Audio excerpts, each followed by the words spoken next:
Good afternoon. We are here today to talk about how to find some diamonds in your database or gold. So, if I am a salesperson, I'm looking for my next transaction or business to find easily or low hanging fruit. Chris and I are going to talk about where we would find it and what we're going to say. Before we get started, my name is Andrea Daniels. I am co-owner of Script Free Sales, and Chris Hollern is my partner in crime. And we're going to get right into the content today. So, I've spent a lot of time working with agents and businesses over the years, and oftentimes most people are looking for their next sale.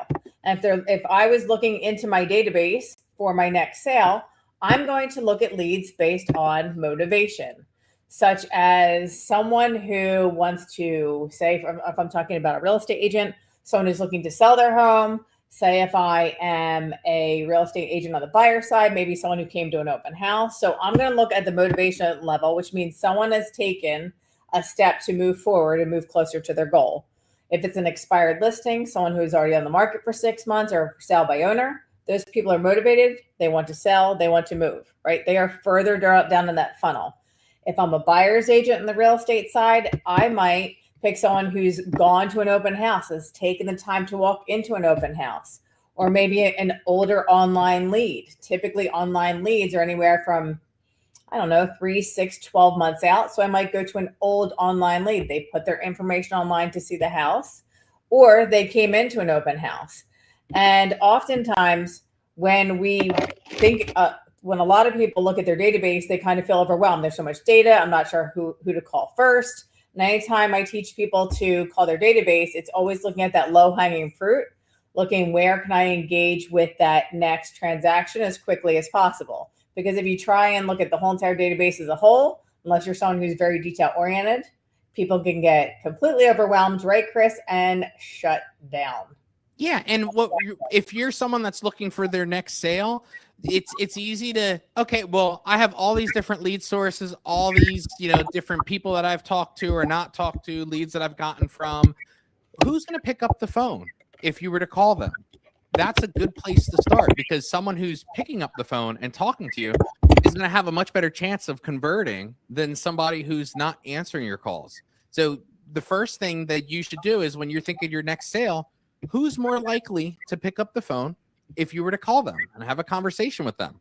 And we find from our experience, the more that you've talked to someone before and the more you've engaged with them, if you've seen them face to face, the more likely they are to remember who you are and pick up. So that's why we definitely recommend, hey, you have open house leads, people that you've met in person.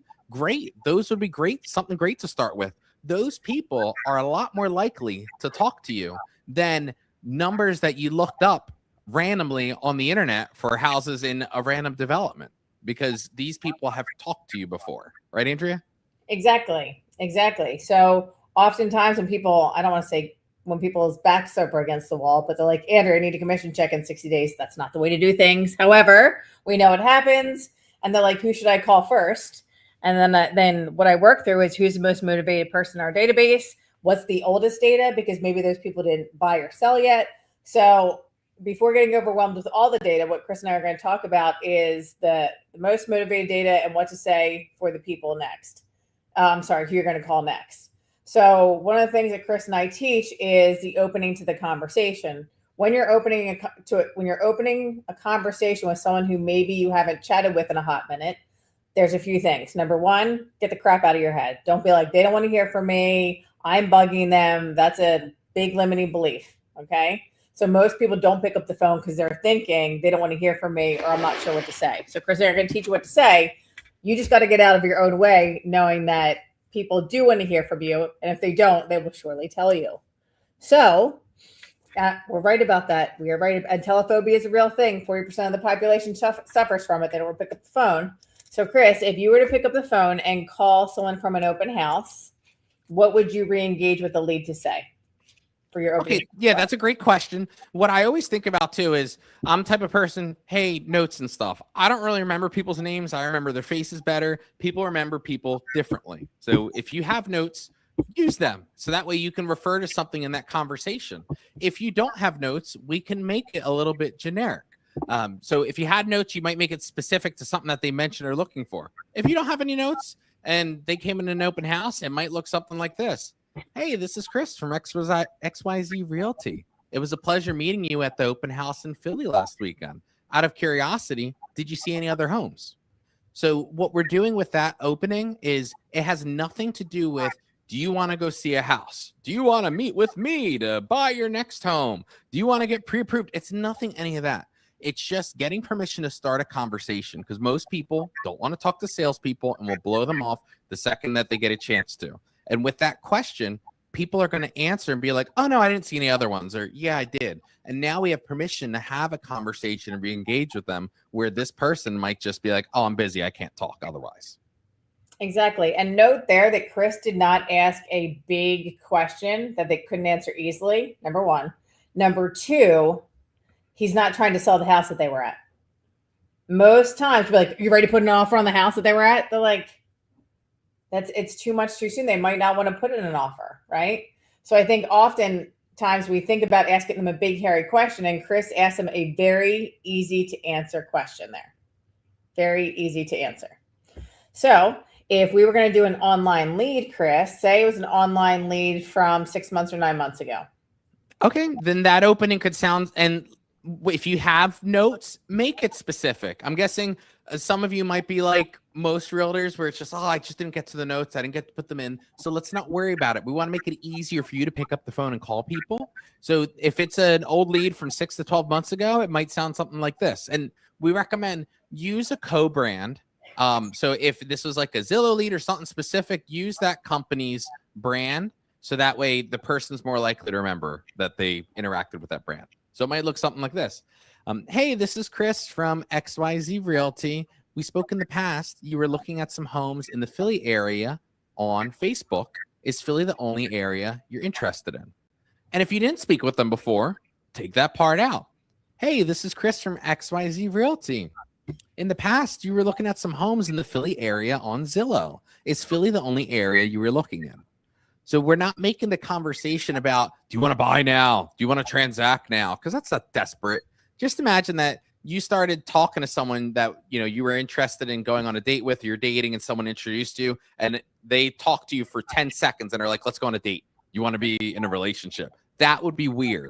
So isn't it kind of weird to call people? Do you want to buy a house? Do you want to go see? So let's slow down a little bit. And we're just going to ask them about the area, because that's not intrusive or trying to force a sale. The person's going to hear that and be like, yeah, I was only looking in Philly, or no, I was looking at some other places. It gives them room to talk rather than you bulldozing them. Exactly. Thank you for sharing that. I have one that I personally like for expired. Chris, you might like a different one. So I'm curious about this one.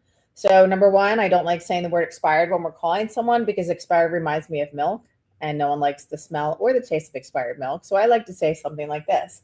Hey, Chris, this is Andrew with XYZ Company. I saw your home recently came off the market. Out of curiosity, if you were to get a really good offer, would you still consider selling it? Would you still consider making a move? Would you still consider an offer? Right? I want to make it light. I don't want to say, the one that I don't want to use is when you're ready to hire the agent for the right job of selling your home. That is so self-focused. And I know it's a script that's floating out there, and it might work with some of the people some of the time, but we want to get into a relationship with most of the people most of the time. And we don't want to be abrasive or intrusive. We're a stranger calling them to help them with a service that they needed. And it was a priority to them at one time. We want to make sure we enter into that conversation non-abruptly and a little bit softer. I'm sure. Yeah. When's the last time a stranger came up to you and told you, hey, dummy, you did it the wrong way? And you thought, oh my God, I love this person, want to talk to them. Chances are probably not. So we want to make sure that we're not bringing that energy to these conversations, because most people are too polite and they don't like conflict. They won't tell you, hey, that's rude of you to say. They'll just go along with it, and then you'll just never hear from them again. So could it be possible that with some leads that we have that maybe ghosted or we just haven't heard from again, that maybe how we thought the conversation went and how they thought the conversation went might be a little out of alignment? Exactly. Because oftentimes when you're entering into a conversation, you go straight to the transaction.